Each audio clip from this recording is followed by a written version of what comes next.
Welcome back, everybody, to Two Men, One Whiteboard. Don't worry, you're not on Live Leak, you are actually on YouTube. And today we're talking about bikes that should be discontinued. Logan, do we have some layups in today's video? Yeah, what are we just be ranking all of Suzuki's lineup? All of Suzuki should just be discontinued. Now, that would be too easy. We've talked enough about the Gixxer 250s of the world. We actually went through and thought about motorcycles that are either redundant, don't really have a place in the market, or are just a bit too old and weird for their current standing. But let's rip off the Band-Aid. We are talking about a Suzuki for the first bike, and it actually is the SV650. Logan, what? The most beloved Suzuki of all time. And if it's so beloved, why did they already discontinue it in Europe and the UK? Riddle me that. Ooh, that's true. It actually caused some confusion because I saw it was discontinued, and I've been saying for like 2 years, I'm like, oh yeah, they don't make them anymore because I haven't seen them on dealerships, and turns out they're still pumping them out here in America. I had no idea. But in a world where Suzuki's making the 8 platform, GSX 8R, 8S, double T, low T, you know, testosterone versions, all that stuff, why does the SV650 still exist? It's a good question. It puzzles many motorcyclists around the world, Logan. But I think there's like a charm to this bike. I think people still like it, but I gotta be honest, they gotta discontinue it, right? Like, yeah, I mean, it's an interesting motorcycle for sure. Like, if you can still buy a V-twin Japanese naked bike brand new, that's pretty cool in some ways, but still you can't help but think you're gonna be paying like 2024 prices for like a 2017 motorcycle at the end of the day. Logan forgot it's 2026 and he's talking about all these other Well, years. because it is still priced, it's not priced, if it's 2026 pricing, it'd be like 10 grand. I think there's still like 7 or 8,000. That was my caveat. I knew what I was doing. Yeah. It's interesting because, you know, this category's really moved on, right? Like the MT-07 kind of like came up and just kind of ate the SV650's lunch, but then Honda's got the CB750 and even Suzuki has the 8 platform. Right. All these bikes make around like 75 to 90-ish horsepower. They all weigh like 400 something pounds. The SV, it's hard to understand why it's still being made when it competes so closely with its own lineup, you know? Yeah, I think it's just maybe it's catering to a slightly different demographic, right? Somebody, some small town in the Midwest somewhere, you know, walks into a Suzuki dealership still thinking it's 2005, you know? It's and easy they're to like, do. what is this 8S, this like transformer, crazy insect looking thing? They look over, they see the SV650 and they say, that's what a Japanese naked bike should look like. That's what I need in my garage. Maybe it's the cult of the round headlight. Could be. Because I think the SV still has a round headlight. Maybe they're like, you know what, that's the way God intended for a motorcycle to be. And I don't know why this has become such a meme in the community where like round headlight people, they're everywhere. This didn't used to be as big of a deal. Now everyone's It's like round a cultural disillusionment thing. People are like nostalgic for things that aren't even worth being nostalgic over. Yeah, it's true. Like they just did that because it was easy back then. You can get cool new headlights now. Now you know The you want technology exists to make things in different shapes. I am firmly anti-round headlight. I think, you know, if you can make something cool and interesting, you should. But I don't think we need to go so far like KTM bug lights. That's too much. I'm more of like a street triple bug eye. I like those, you know? I think they're pretty cool. Yeah. So SV650, we think it should probably be discontinued. It literally, Suzuki already makes a bike that we thought was going to usurp it. So it's kind of weird that it's still hanging around. But the next one's even weirder. Let's get into it. Next motorcycle comes from Honda, who, not unlike Suzuki, is not immune to having weird, kind of outdated last-gen bikes. This one, the CBR 300R, I thought was discontinued. And just to be specific, it's the CB 300R, because the CBR, no, you said CBR. Whatever. Run the tape. Run it back. The CBR 300R. But it's the one without the fairings, because the one with the fairings has been discontinued. Correct. And this bike was born out of a time, if you can think back to it, Logan, in 2012, I think, when the Ninja 250 was being challenged by Honda. 286cc single, that was a big deal back in massive deal. And that was a nice bump up in displacement, torquier single. But that was a very long time ago. That was during Barack Obama's first term. That's how long ago that was. Hope and change. How'd that work out for you? Didn't work out for anybody. So CB300R, you know, Honda really kind of failed upwards with their 500 platform. They kind of made that for a long time. They had 3 and 500 cc's. They were the only Japanese manufacturer to do that, and it was kind of weird. It was this big, heavy, you know, 2-cylinder parallel twin, and then ultimately the category kind of came around and now everybody's making 500s, and Honda's like, cool, we already had one. So they just rebranded the 500 into a Hornet and called it a day. So why is this still hanging around, Logan? So I think this is kind of adjacent to that, what we call the beginner light category. You know how it's speculated with Kawasaki's bringing back the Ninja 300, Kawasaki's got the KLX230. Like there's all these ultra small KTM 250, these like incredibly diminutive bikes that are smaller than even your traditional motorcycles, aimed at the incredibly value-driven and young novice rider. Yeah. So I think the CB300R exists as this being like bottom dollar pricing, incredibly easy to ride, weighs like 315 pounds wet or something, which is pretty crazy. But the thing is, because it's a Honda, it's not priced as competitively as all those other beginner light bikes. Yeah. So it's like nearly $5,000. Like you could get, you know, you could get like a pretty sick CF motor for $5,000. Yeah, you know? yeah. Those CF Moto prices look pretty damn good when you look at that. And yeah, like the beginner light category, yeah, it's gotta be that. I mean, Honda makes stuff like that. They make $1,800 motorcycles, $2,000 motorcycles, nabbies and stuff like that. So this one to me is a bit of a head scratcher of like, it's not cheap enough to be a super affordable beginner bike, and it's not nice enough to be the kind of like new beginner bike that everyone kind of looks at nowadays, because it kind of starts at 500cc for a lot of people. Yeah, for the most like not many people are buying 250s and 300s nowadays. We've kind of moved past that. And I understand that probably in the global market, these make a lot of sense, right? Because they're, you know, in Mexico, Brazil, India, all these other places where they'll get like a Hero 135 or something, like a CB300, like, oh, that's a nice bike. Right. You know, that's my mid-tier bike, you know, before I graduate to my Ninja 400 super bike. And then I'm like, damn, that sucks. And because Honda's obviously still making this engine for the CRF, and then as well as the Rebel 300. Rebel 300 being the sort of MSF staple is not going to go anywhere anytime soon. The CRF 300 is still kind of uncontested in the like super lightweight Japanese dual sport market. So I think Honda probably figures we're making this engine anyway. Might as well slap it in this little upright naked bike, sell it all over the world, and so that makes a lot of sense. It's a cross-platform single that definitely adds up. But yeah, I think maybe not selling as many of the CB300Rs, especially when you consider the CBR300R has been discontinued. So I think it's only a matter of time until this one goes the way of the Dodo as well. Moving on. All right, next up on the list is one that has endured time. It has endured different generations of riders, despite the fact that I don't really think this motorcycle's built particularly well, because you have to do a bunch of crap to it just to get it running right anyways. I know what you're talking about. I think you might know what I'm bringing up. It's the old Kawasaki KLR650, a bike that has a rabid fan base for reasons I cannot really understand, because as I mentioned, you have to do like 3 different mods. Thermo Bob, Doohickey, all these silly old timer names for them from the forums from way back in the day. Who's a what's it? Yeah, you gotta do the old who's a what's it on the Kawasaki's. This is a bike that, especially now that Kawasaki has the KLE500, has no reason to exist. Even before they made the KLE500, I think most of us are like, why is Kawasaki still putting this thing out, you know? What do you make of this bike? Yeah, I mean, it's just, you know, it's a product of a bygone era. And like, Definitely. Well, there's something interesting about it, the fact that they can still be sold, something like that. There's no point other than it's like, yeah, it's this like meme bike. It's similar with the SV650 where it's like, I would never own one because I'm sick of people talking about them. From the beginning I started riding, everyone's always talking about the SV650.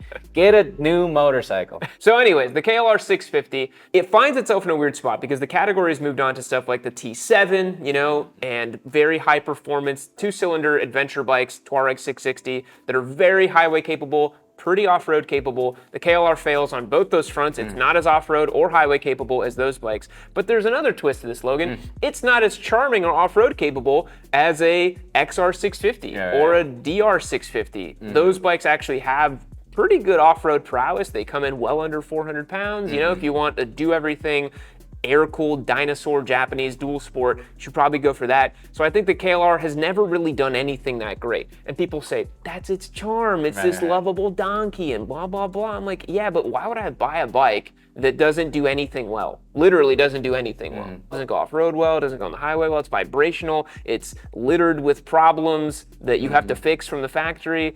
And they abuse you because they still sell it that way. They've been making this bike for 40 years. They could have fixed they made it who's a bobbit or whatever, and they don't fix it. Yeah, they made it fuel injected, but didn't make it the doohickey more robust. So KLR, get that out of here, man. Come on, let's just call it a day on the KLR and let's just move on.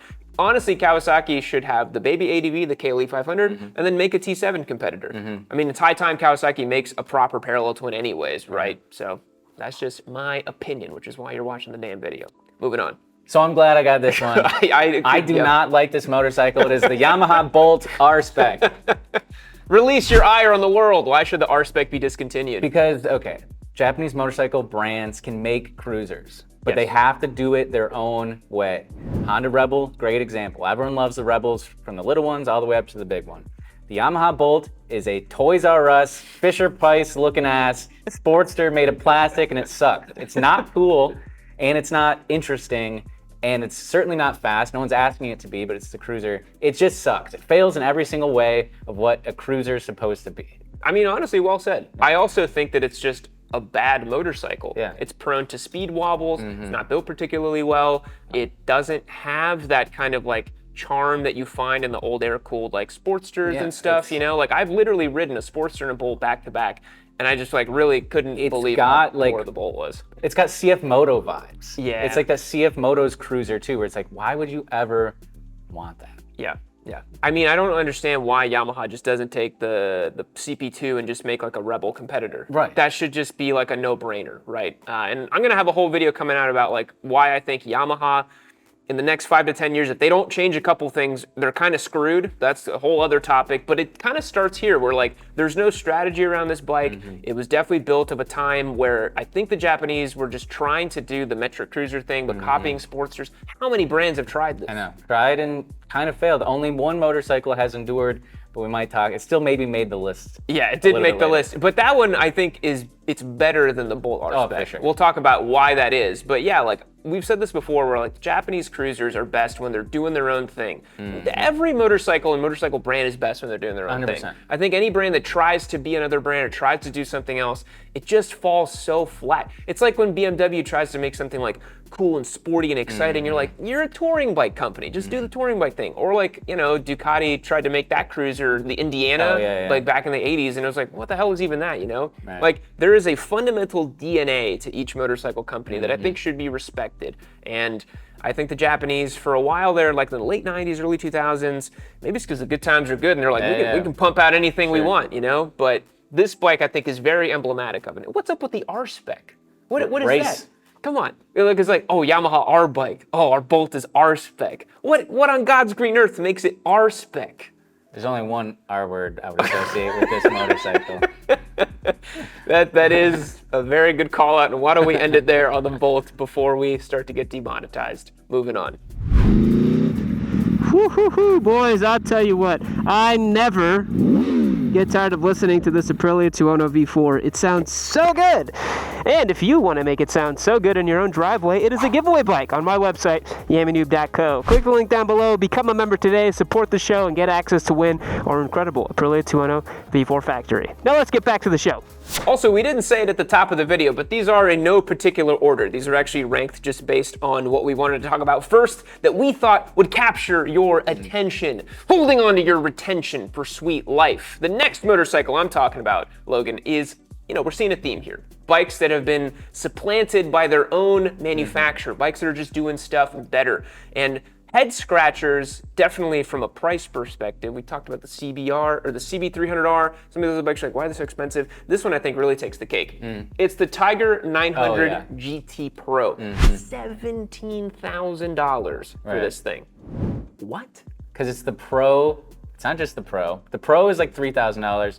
The GT is another $3,000. Then you stack that on top of the price of the regular Tiger 900. Yeah. And then maybe it gets kind of in the ballpark of a $17,000 motorcycle. I don't think it's, no, that's crazy. It's the conversion rate between like British pounds sterling to US or something. Yeah, global economics, something like that. So Tiger 900 GT Pro. First of all, a giant mouthful of a motorcycle. Stop doing that, Triumph. Like, we don't need to be gargling your tea kettles in our mouths with all of your with all of your motorcycle words over here. And 17 large for this bike is crazy work, especially when you consider that the Tiger Sport 800, which is pound for pound, a very similar experience, is like $5,000 cheaper. So either Triumph is printing money on this, or they have no idea what they're doing and built a bike that's way too expensive. Because this is for the people at home. Obviously, I lose track of all the Triumph models myself, but this is like the street-oriented version of their Tiger 900 adventure bike, right? Yes, yeah, the Tiger lineup without the Tiger Sport, just the Tiger, like is the ADV touring thing. Little shout out. I went to Morocco and did the test launch for it with Triumph. That was really cool. So I rode the 900s out there. And yeah, they have the T-plane crank, which is supposed to be more torquey and more like tractable down low. It's a little bit more premium because it doesn't have the super cheapo display like the Tiger Sport, but the Triumph display sucks anyways. Right. But so it's not like you're getting some like ultra slick like 8.8 inch, super slick graphics. It's a really antiquated TFT. This one has cast wheels, 19 up front. It's very road oriented. You're not gonna be doing any off-road on this machine. So I'm kind of like, why does it still exist? I honestly think the Triumph's probably gonna phase out the whole 900 range of the Tigers and just keep it to 1200s. Because yeah, I think it's, we talk about this seemingly every week, but I think the Tiger 900 is sort of that like old Triumph or like last gen Triumph. Yes. If it's very boutique, very premium, very like purposeful. And the Tiger Sport is that a little bit more like Japanese style Triumph that's like more value oriented. Yeah, cutting corners. Yeah. Yeah, making something that's just meeting the price for what people want. But I also think that Triumph kind of painted themselves into a corner by trying to follow other brands a little too much. The Tigers especially, they had in their briefings, like when the 1200 came out, they're like, we're gonna take down the BMW GS. They talked about BMW so much that I think they kind of got into their heads they needed a middleweight 900 and a big 1200. And to me, I'm like, you should just make a 1200. Just make a really good 1200, because the type of guy that wants a big touring ADV, he's not going to go for the 900. Yeah, especially the premium thing, the kind of flagship buyer. You're going to spend 20 grand on a bike. It's like you either spend a value-driven middleweight like the 800, or you go full daddy, ADV, crazy, 25 grand, electronic suspension, all the crazy shit, right? So yeah, Tiger, 900 GT Pro, get it out of here. BMW might be known for a lot of things, but they're not known for making particularly awesome beginner motorcycles. Nope. If anything, they rarely make any. And when they try, it sucks. So the G310R is BMW's Indian small GS road bike, naked bike thing. Yeah, it's supposed to be sort of like the CB300R, like a lightweight, little naked bike, sporty thing. This bike was always a day late, a dollar short, several IQ points short, just deficient in every way possible. This is a bike that, as far as I know, was riddled with reliability issues. It was produced in partnership with, I think it was TVS or Apache in India. So it's not really a BMW. It is an Indian bike with a BMW badge slapped onto it. But this was before Indian bikes got really good, right? Because like the Indian bikes nowadays are genuinely pretty damn good. Like Royal Enfield's new singles, liquid cooled, they're really nice. The Triumph partnerships, the Aprilia partnerships. This was of a time that they weren't all that great. Yeah, and I think it really shows. Yeah, I think, the early ones had a lot of like overheating issues, I think, and just general really cheap, bad build quality, which is hilarious because it's branded as a BMW, right? Yeah. And you think you're getting, and I think a lot of younger people, maybe someone that's familiar with the car world or whatever, not as well-versed in motorcycling, just saw, BMW beginner bike, cool, bought one. It's like, this kind of sucks, Yeah. But the real icing on the cake for this motorcycle is, and we've, yet to ride it or whatever, but the new BMW F450 GS is supposed to be a little bit more of a fully realized BMW beginner bike. So I think with that in mind, this one serves little to no purpose. Again, I wouldn't be surprised if it's sort of a holdover from, international markets. Maybe this is the flagship BMW in like India or whatever, Yeah, this is a bike that, with the 450 coming out, I wouldn't be surprised if BMW makes like a sort of, G450R, updates it somehow, actually gets a bike that's competitive in that market, because like 300s haven't been relevant for like 10 plus years now.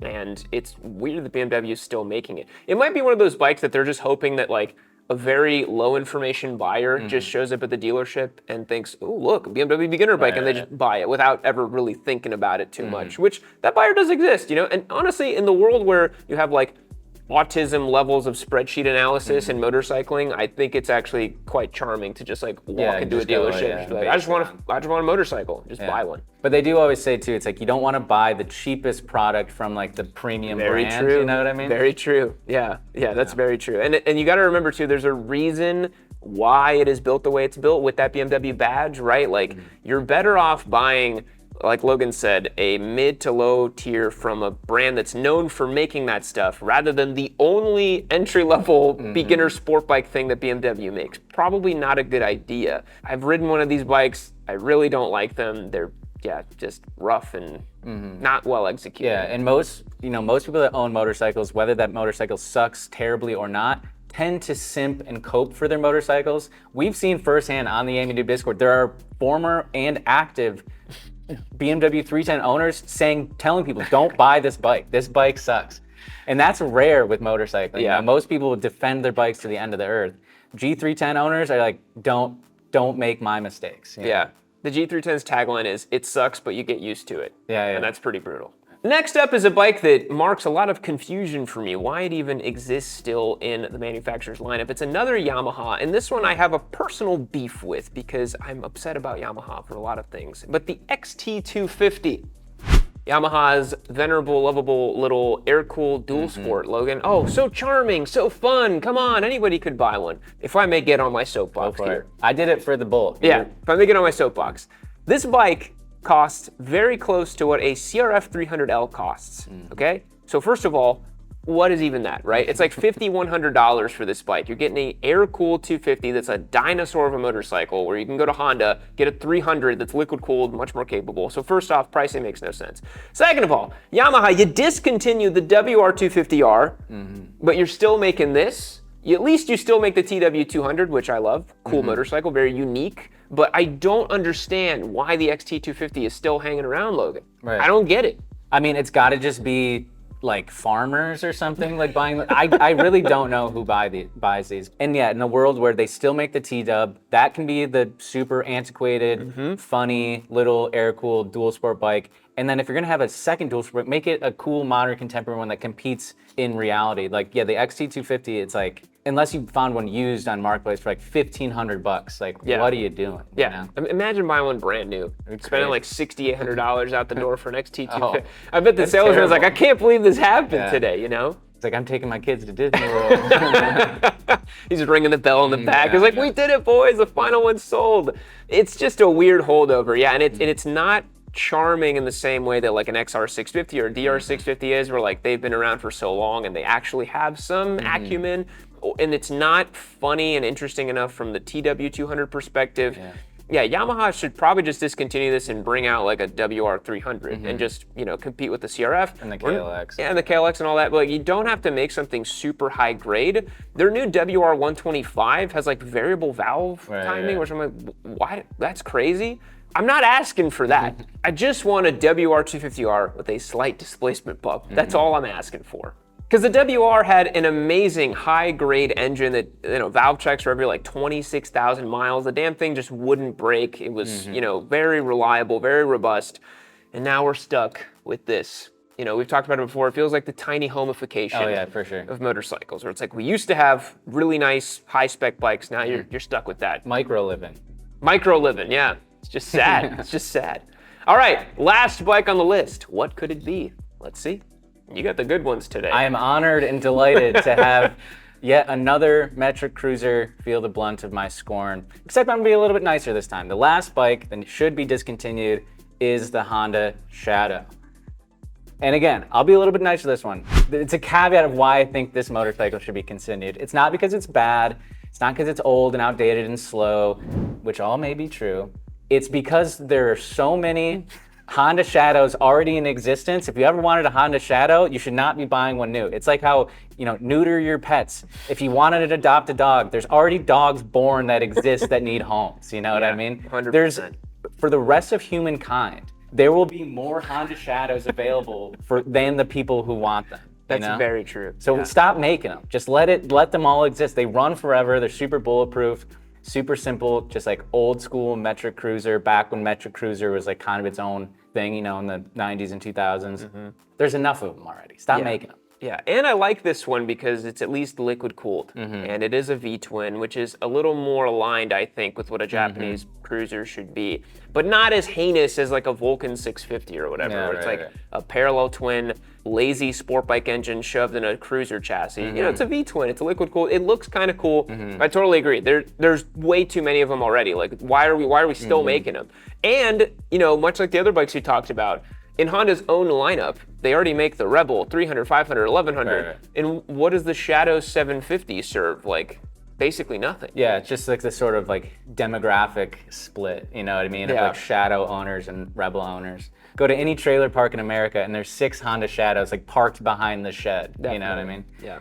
And yeah, just a little bit of elbow grease, a weekend, maybe some kerosene, and back to roadworthy.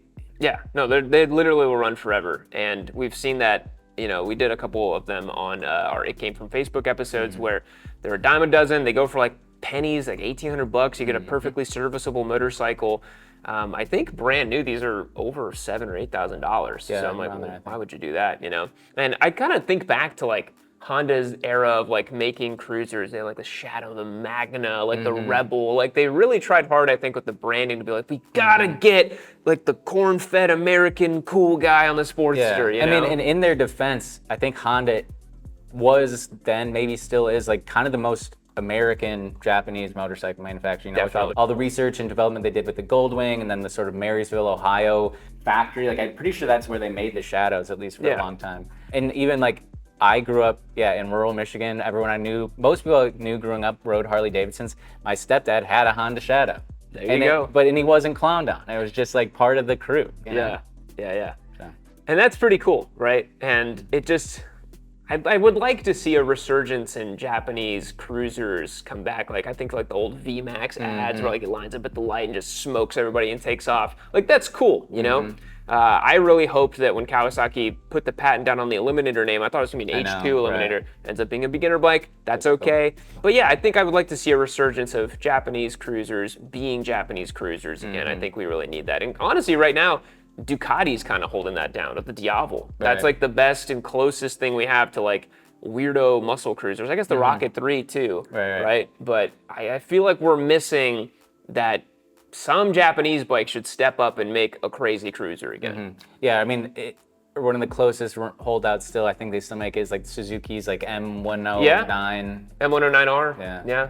And again, we could have made this whole video about discontinuing Suzuki's. That one very close to being on the list, but we're like, it's too easy. Yeah. But that's going to wrap it up for today of bikes that we think should be discontinued. Do you own any of these bikes? Have you been subjected to these motorcycles throughout your life? Let us know in the comments down below if you agree or disagree with our takes. And thanks again for checking out today's video. We appreciate it. There will be a slight break in whiteboard videos just to give you a heads up for the next couple of weeks because I will be off on a leave, but I think you will manage. We'll catch you in the next one. See you later.